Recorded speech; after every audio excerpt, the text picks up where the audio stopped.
Ардактуу угармандар, Спутник Кыргызстан радиосу уктурууларын улантат. Микрофондо мен Шабдан Абылгазыұлы. Биз адаттагыдай эле актуалдуу темалардын алкагында кеп кылыбызды улантабыз. Министрлер кабинети мектеп окуучулары үчүн ысык тамакты жана китептерди тендерсиз түз сатып алуу боюнча мыйзам долбоорун сунуштап, демилге парламентте каралып, биринчи окуудан өттү. Биз мына ушул багытта кеп кылалы деп турабыз. Тендер маселеси эмнеге соңку учурларда көйгөй жарата баштады? Дегиле муну эмне өзгөрүп атат мыйзамдын алкагында деген суроолордун тегерегинде кеп кылалы деп турабыз. Ал үчүн студиябызда финансы министринин орун басары Улукбек Календаров. Саламатсызбы? Саламатсыздарбы. Улукбек Ибраимович, өзүңүз билесиз, соңку учурларда ушул тендер боюнча маселелер абдан көтөрүлүп, жергиликтүү бийлик, ошонун ичинде мамлекеттик мекемелер дагы ушул тендер бир топ кол бутун байлап жаткандыгын белгилеп келишет да. Анан сиздер мыйзам долбоорун сунуштап калдыңыздар. Ал арада министрлер кабинети дегеним. Дегиле ушул мыйзамды өзгөртүүгө эмне муктаждык, зарылдык болуп атат? Кандай көйгөйлөр кездешип атат? Эмне тоскоолдук жаратып атат дейинчи тендер? Биринчиден, саламатсыздар урматтуу радио угуучулар.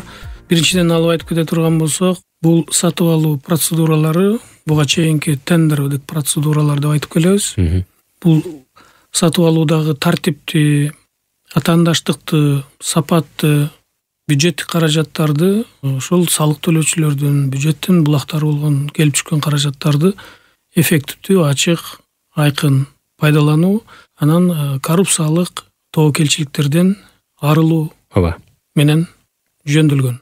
Кийинки учурда мен ошого токтолуп кетейин, дагы бир ирет жалпы радио угуучуларга сиздердин аудитория аркылуу жеткиргенге биз үмүт кылып атабыз дагы. Ошого тендер деген түшүнүктөн биз былтыркы жылы жана апрель айындагы кабыл алынган мыйзамдын редакциясында биз кеткенбиз. Бул мыйзамдын дагы бир редакциялык өзгөчөлүгү жанагы ошол 15 дагы буга байланыштуу тармактык мыйзамдарга дагы өзгөртүү киргизилип атат. Ал жерде көбүнчөсү редакциялык мүнөздө жанагы министрлер кабинети деген сөз кирип, өкмөт деген сөздүн ордуна, анан экинчиден тендер деген сөздүн ордуна сатып алуу процедуралары деген сөз менен алмаштырып атат дагы. Тендер деген түшүнүктөн биз алыс кетип атабыз. Себеби тендер деген түшүнүк бул жанагы өзүнүн мурдакы тартиптери менен ошо тендер колду байлайт деген түшүнүк менен калып калган. Бул бир өзгөчөлүк. Экинчи дагы бир тендер деген түшүнүктөн кетип атканыбыздын себеби, биз өзүңүздөр билгендей бир катар эл аралык уюмдарда мүчө болгондугуна байланыштуу, ошол эле учурда ЭЭКтин мүчөсү катары ал жерде дагы ошол тендер деген термин колдонулбастан сатып алуу процедуралары, мамлекеттик же болбосо муниципалдык сатып алуу процедуралары деген түшүнүк менен коштолуп атат. Андыктан биз бир алкакта бирдей түшүнүктөр менен жашоого бизге эң негизгиси бул жерде эмне болуп атат? Сатып алуу процедуралары болгондо жөнөкөй үйдөгү сатып алуу, жөнөкөй жеке адамдын сатып алуусу деле бул бир кышка кийим сатып алса, жайкы кийимин сатып алганда деле, бут кийим сатып алганда деле ошону пландаштырат экен да. Жашаган жер шартына карата, же болбосо кыштын суук болгондугуна карата, суу болобу же кургак суук болобу деген сыяктуу маселелерде. Анан ошого байланыштуу бизде дагы бул сатып алуу процедуралары бул эффективдүү ошол мамлекеттик ишкана болобу, мамлекеттик мекеме болобу, өзүнө ыйгарым укуктарынын милдеттерин так аткаруу максатында кандайдыр бир эмеректерди, компьютердик же болбосо канцелярдык же болбосо жана башка курулуш, кызмат көрсөтүүлөрдү сатып алууга милдеттүү экенбиз да.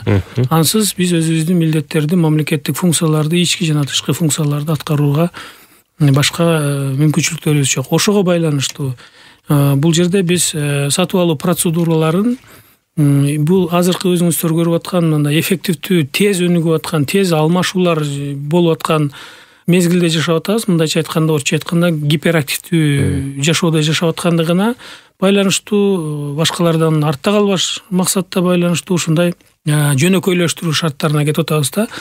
Андыктан өзгөчө болгон ошо сиз айтып кеттиңиз, жанагы окуу куралдарын бул мыйзамдын алкагынан чыгарып салып, өзүнчө бир тартип менен ошолорду китептерди сатып алуу же болбосо китептерди даярдоо, окуу жайларын, мектеп окуу жайларын сапаттуу китеп куралдары менен камсыздоо, ушул иш алкакта кетип атабыз. Бул өзүңүздөр билгендей, былтыркы жылы президентибиздин жарлыгынын 352 жарлыгында ушул боюнча тапшырмалар, иш-чаралар көрсөтүлгөн. Ал эми быйыл болсо ошонун мыйзамдын алкагында толугу менен ишке ашыруу жүрүп жатат. Анан жанагы бир булактан сатып алуу деген мүмкүнчүлүктөр бул деген кандай? Ошол эле производитель өндүрүүчүдөн же болбосо өндүрүүчүнүн атайын өкүлүнөн автордук же болбосо интеллектуалдык укугу бар, укугу өндүрүүчү катары болгон кызмат көрсөтүүчүдөн же өндүрүүчүдөн сатып алуулар бул баардыгы шартталды да.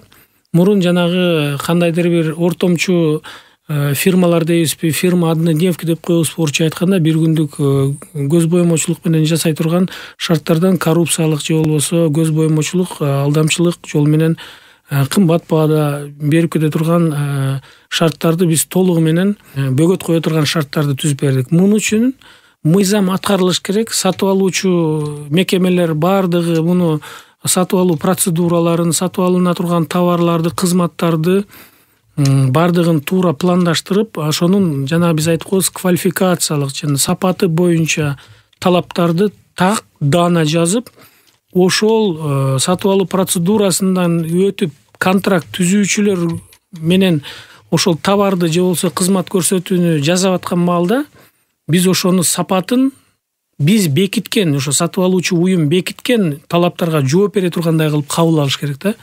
Көпчүлүк учурда контракттарды же болбосо келишимдерди сатып алуу процедураларынан кийин түзүп, бир адам түзөт, экинчи адам кабыл алат, анан ошо көзөмөл дагы ар бир адамдын даярдыгынан, ошол кызмат көрсөтүүгө болгон көз карашынан, түшүнүктөрдүн бирдей эместигинен же болбосо квалификациянын кызматкерлердин жетишпегендигинен дагы болуп келген да. Анан бул боюнча былтыртан бери мыйзам кабыл алынгандан баштап бир катар жерлерде мамлекетибиздин борбору Бишкек шаарында, Ош шаарында, бардык областтарда, райондун борборлорунда ошол ар бир ушул сатып алуу процедураларына катышкан айыл өкмөттөрдөн баштап мекемелер, анан ошол эле учурда ошол биз орусча айтканда поставщик деп атабыз, берүүчүлөр, иш берүүчүлөр, кызмат көрсөтүүчүлөрдүн дагы каалоочулардын баардык өкүлдөрүн камтыган окууларды, курстарды өткөрдүк да. Ошол эле учурда бүгүнкү күндө дагы кандайдыр бир мындай түшүнбөстүктөр же чочулоолордун айынан бүгүнкү күнгө чейин ушу мыйзамдын кандайдыр бир нормалары тоскоол болуп атат дегендей түшүнүктөр менен ушундай жашап келип атабыз да. Бирок жоопкерчиликти алып, кандай гана кызмат көрсөтүү товар болбосун сатып алганда ошол жеткиликтүү квалификациялык требованиялар менен, талаптар менен аны туура кабыл алууну ишке ашырсак, бүгүнкү күндө мына биз киргизип аткан мыйзамдагы бир катар жөнөкөйлөштүрүү шарттарын берип атат да. Эгер бүгүнкү күнгө чейин мыйзамдын 4 методу болсо, сатып алуу методу болсо, бүгүнкү күндө чектелген методду алып салып атабыз. Себеби бир булактан сатып алуу боюнча биз 17-чи беренеде, мыйзамдын 17-чи беренесинде көрсөтүлгөн шарттарды бир катар кеңейттик дагы 6-7 пункт менен, абзац менен берип атабыз. Ал жерде өзүңүздөр редакцияны баамдап карап көрө турган болсоңуздар, бир катар ар бир абзацта эле маданият тармагындагы, чыгармачылык тармагындагы, радио телеберүү, автордук чыгармаларды же болбосо музей тармагында айтып кете турган болсок, музейдик баалуулуктарды, көчүрмөлөрдү, ошолорду сатып алууларда ошол тармактагы чыгармачыл адамдардын, археологдордун кызмат көрсөтүүлөрүн сатып алууда биз түздөн түз барып, ошо бир булактан түздөн түз деп атабыз, мына түздөн түз барып, ким ошолго татыктуу болсо, ошол автордон, ошол өндүрүүчүдөн, ошол адистен, ошол кесипкөйдөн сатып алуу мүмкүнчүлүктөрү каралып атат. Себеби бул бүгүнкү күндө бир катар негиздер менен такталды. Себеби өзүңүздөр билгендей чыгармачыл адамдар, журналисттер, китеп жазган чыгармачыл адамдар, ошондой экспонаттарды жаратуучулар бүгүнкү күндө алар ошол сатып алуу процедурасына, баштакыча айтканда тендердик процедураларга катышканга мындай кызыктар же болбосо ушундай кандайдыр бир процедураларды алар өздөрү аткарып келип катышып, ошол жактарга чыгармачылыктан көбүрөөк убактысы чыгармачылыкка болгондугуна байланыштуу бул жакка көп шык дагы жок болуп калабы, же убактысы жок болуп калабы, же каалоосу жок болуп калабы дейсизби, ушундай экен. Ыңгайсыз деп, ошондон улам ыңгайсыз деп коюп атышат да. А тескерисинче ошого сатып алуучу уюмдар издеп таап, алардын чыгармалары, кызмат көрсөтүүлөрү, ошол биз сатып алуучулар мамлекеттик каражаттарга сатып алуучуларга ыңгайлуу керек болгон учурда тескерисинче ошол керектөөчүлөр барып кайрыла турган шарттар түзүлүп атат да. Анан бир кыскача рекурс кыла кетсек, бул биринчиден баягы редакциялык өзгөртүүлөр, өкмөт деген сөз министрлер кабинети дегенге алмашып эми бул турган иш да. Экинчиси бул ЭСтин алкагында мыйзам баягы тендер деген сөз алынып салынып, сатып алуу туураланып атат десек болот. Анан үчүнчүдөн жогоруда сиз айтып өткөн тоскоолдуктарды жоюу боюнча аракеттер көрүлүп атат деп келебиз да. Анан бирок ушул мамлекеттик сатып алуулар порталы, анын ичинде ушул тендер өткөрүү бир кезде тышкы институттар аркылуу делчи сунушу менен, алардын сунушу менен баягы ачык айкындуулукту камсыз кылуу максатында киргизилбеди беле? Сатып алуулар ачык болуш керек, тендер аркылуу жүрүш керек, атаандаштык болуш керек деген таристечи. Бүгүнкү күндө ошол нерселер болбой калды десек болобу? Бир канча жылдан бери ушу тендер аркылуу жашап келдик го. Биз көпчүлүк учурда эле ушул өзүбүздүн дагы кылган иштерди дагы биротоло эле баягы башкаларды автор кылып айтып калып атабыз, бирок толугу менен эле андай эмес. Бүгүнкү күндө биздин өзүбүз жарандык коомубуздагы абдан мындай кандай десек, билим деңгээли, түшүнүгү абдан жогору деп айтсак болот да. Кызыкчылыктары тартиптүү, активдүү дегендей жакшы жагына кетип атабыз да. Анан коомчулугубуздагы ошонун баардыгын көзөмөлдөп тура турган бүгүнкү күндө электрондук биздин портал бар. Анан бул кандай гана түз сатып алуулар болбосун, бир булактан сатып алуу, түз сатып алуулар болбосун, ал сөзсүз түрдө ошол биздин электрондук сатып алуулар порталында контракт дейбизби, келишим түзүлгөндөн кийин ал баары бир жарыяланат. Ал биз орусча айтканда айкындуулук, прозрачность жагынан, баардыгына маалымдуулук жагынан биз аны калтырдык. Аны жок кылыштын менин оюмча мындай кажети жок. Себеби бул жакшы бир механизм, бул жанагы жаап жашырган жер болсо мындай коррупциялык тобокелчиликтер пайда болуп калат деген дагы түшүнүк бизден али бул кетпейт да. Себеби ачык айкындуулук гана бир мындай жакшы бир шарт экен да. Ошон үчүн бул баардыгына маалым болот. Анан экинчиден бүгүнкү күндө биз жанагы эл аралык донорлордун өкүлдөрү, эл аралык эксперттер менен сүйлөшүп деле бул мыйзамдын акыркы долбоорун, былтыркы кабыл алган долбоорун дагы активдүү талкуулаганбыз. Былтыркы жылы дагы бир 10го жакын коомдук угууларды көз карандысыз эксперттер менен баардык кызыктар тараптар менен талкууга алып туруп анан кылганбыз. Ошондуктан быйыл деле ошол коомдук талкууда бир айлык мөөнөттө атайын сайтта илинип турду. Сунуштар келип түштү. Ошол эле белгилүү бир дүйнө эл аралык донорлордун өкүлдөрү менен да биз жолугуп талкууладык. Алардын кат жүзүндө келген рекомендацияларын дагы карап чыгып, эске ала турган жерлерин эске алдык. Анан биз алар менен сүйлөшкөндө деле мындай болуп атат да.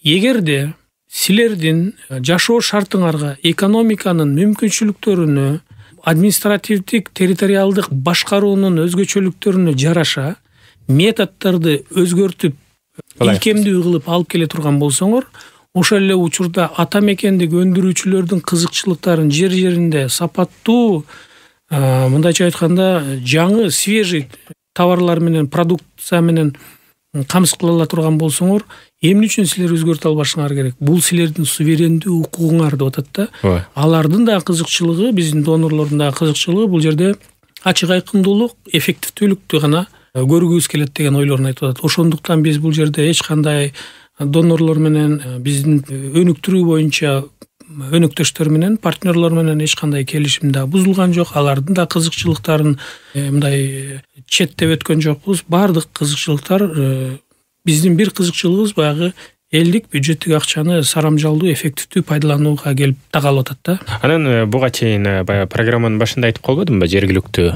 бийлик өкүлдөрү көбүнчө ушул тендер бир аз кол бутун кармап атат дегендей айтып келишкен да.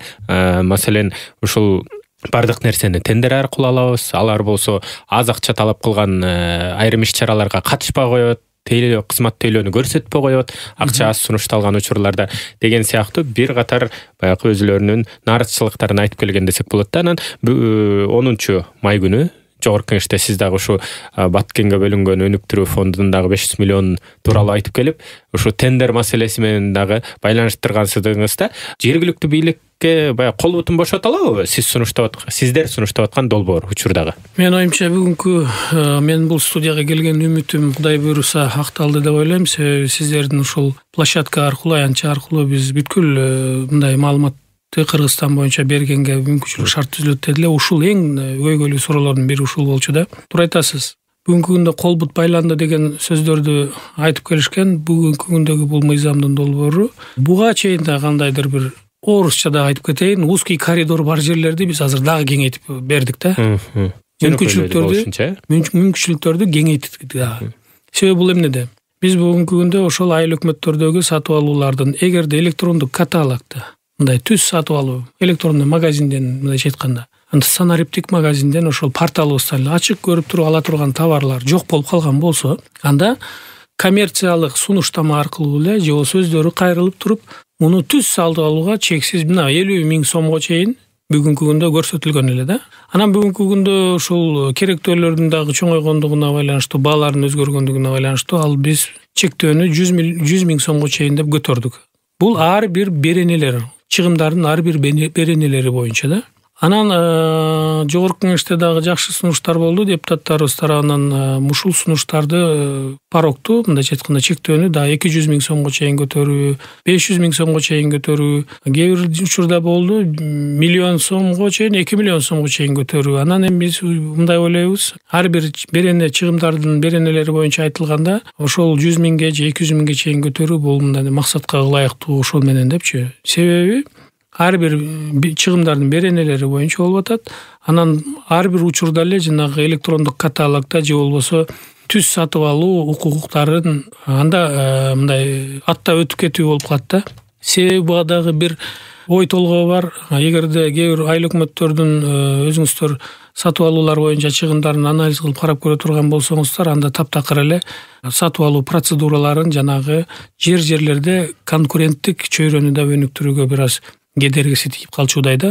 Себеби өзүңүздөр билгендей эч кандай процедуралары жок эле сатып ала турган болсо, ал жерде жергиликтүү товар өндүрүүчүлөрдөн жалгыз гана бир адам эмес да, бир нече адам да. Эмне үчүн менин гана товарымды сатып албайсыңар, башканыкын мына тигиникин гана сатып аласыңар деп ошол учурда сапатка, конкуренттүүлүккө, анан өзүңүздөр билгендей атаандаштык ошол эле учурда сапатты, сервистин сапатын өстүрөт да.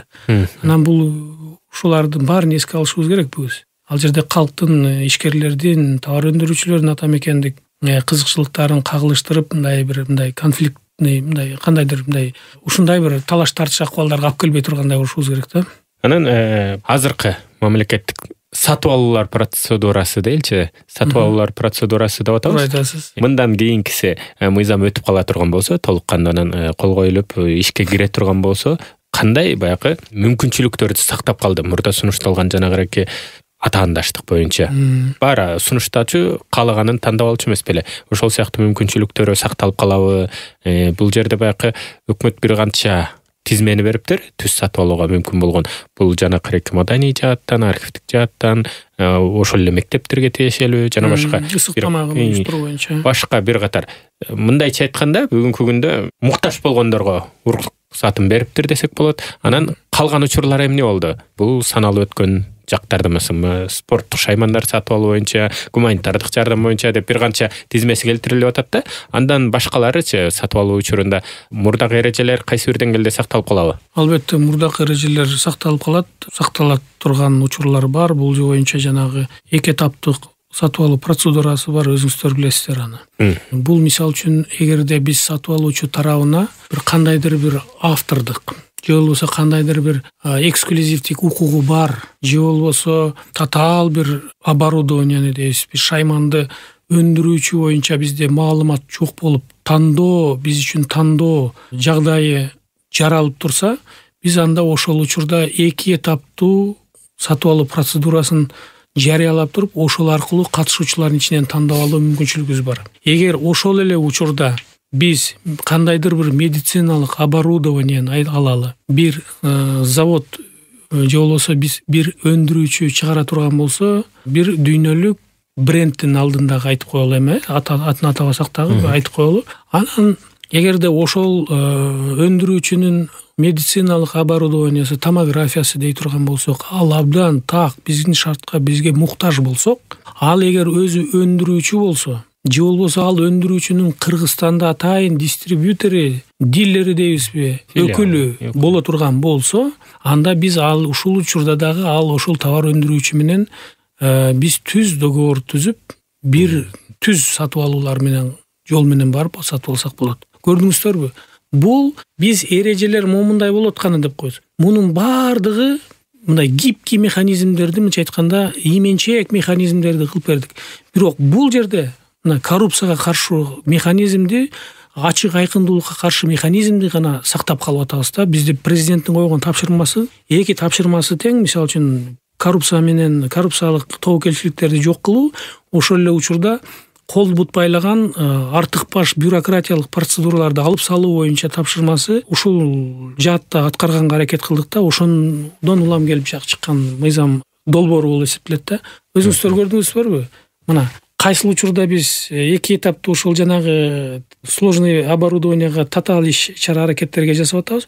Эгерде биз ошол эле учурда өндүрүүчүнүн же болбосо автордун жасаган ишин ошол төп келип аткан болсо, биздин туура квалификациялык талаптарга, биз аны ошол эле учурда анда биз түз сатып алууга барып, то есть методду, ыкманы өзгөртүп туруп барып алып койгонго мүмкүнчүлүк болуп атат да бул жерде. Бул бизге мындайча айтканда, кандай десем, мындайча айтканда, жөнөкөйлөштүрүлгөн, ийкемдүү, жанагы ашыкча мындай кол бут байлаган процедураларды алып салып атабыз. Ошол эле учурда биз ачык айкындуулукту, баягы бюджеттик акча каражатын эффективдүү, ошол учурда сапаттуу товар сатып алганга шарт түзүп бердик. Анан негизгиси бул жерде ошо сатып алуучу мекеменин гана мыйзамдардын талабын так аткарып, ошо сапатка болгон техникалык талаптарды так аткарып, ошону товарды же болбосо жабдыкты ошол каалаган талаптарды, койгон талаптардагы жабдыкты кабыл алышта болуп атат да. Контракт түзүлгөндөн кийинки иш аракеттеринде жоопкерчилик ошондо толугу менен бүгүнкү күндө биз сатып алуучу жакка мындай жоопкерчиликти тарта турган механизмдерди дагы, жоопкерчилигин дагы ушундай камсыздап бердик деген ойдобуз да. Анан кыскача эле бир тактап алайын, жана босоголук сумманы 50 миңден 100 миңге чейин көтөргүлөө, 200 миңге чейин көтөргүлөө деген сунуштар болду деп атпайсыздарбы? Канчага токтолдуңуздар? Бүгүнкү күндө биз азыр экинчи окууга чейин иштеп атабыз. Бул боюнча өзүңүздөр билгендей бир 2-3 түрлүү сунуш түшүп калгандыгына байланыштуу таптакыр аларга алып салгыла деген да сунуштар болду. Бирок биз баягы өзүнүн дагы мындай жагдай анализ кылып, биз бул мыйзамды алганга чейин долбоорду иштеп чыккан учурда дагы биз ар бир жагдайлар боюнча анализ, мониторингдин негизиндеги бүтүмдөрүбүз менен өткөргөнгө туура келди да. Ошол учурда биз түшүндүрүп айтып деген учурда ошол азыркы күндө биздин экинчи окууга чейинки мына 1-2 күндүн ичинде биз такташабыз. Таптакыр алып салуудан биз ага алыс болуп атабыз. Муну дагы көпчүлүк депутаттар дагы түшүнүү менен кабыл алып айтып атышат. Таптакыр алып салганда болбойт, ачык айкындуулук жагы, антикоррупционный мындайча коррупцияга каршы механизмдер жагы дагы бир аз солгундап калышы мүмкүн. Андыктан азыркы учурда ошол чектөөнү биз бүгүнкү күндө 50 миңден 100 миңге чейин көтөрүп атсак, депутаттарыбыздын 200 миңге чейин деген сунуштары болгон. Биз бүгүнкү күндө бул боюнча азыр эки вариантта кармалып атабыз. 200 миңге чейин дегенге токтоло токшойбуз деген ойдобуз. Бирок дагы акыр аягына чейин азыр депутаттар менен консультация кылып, алардын жазуу түрүндөгү сунуштарын да карап чыккандан кийин анан акыркы точкага келебиз деп атам да. Түшүнүктүү. Сизге ыраазычылык, убакытта бизге маек курууга макулдук бергениңиз үчүн. Бизге бөлүнгөн убакыт соңуна келип калды. Ардактуу угармандар, биздин студиябызда финансы министринин орун басары Улукбек Календеров болуп, ушул сатып алуулар процедурасы тууралуу, мыйзамда киргизилип жаткан өзгөртүүлөр тууралуу айтып берди. Ал эми уктурууну болсо мен Шабдан Абылгазы уул алып бардым. Угушканча сак саламатта болуңуздар.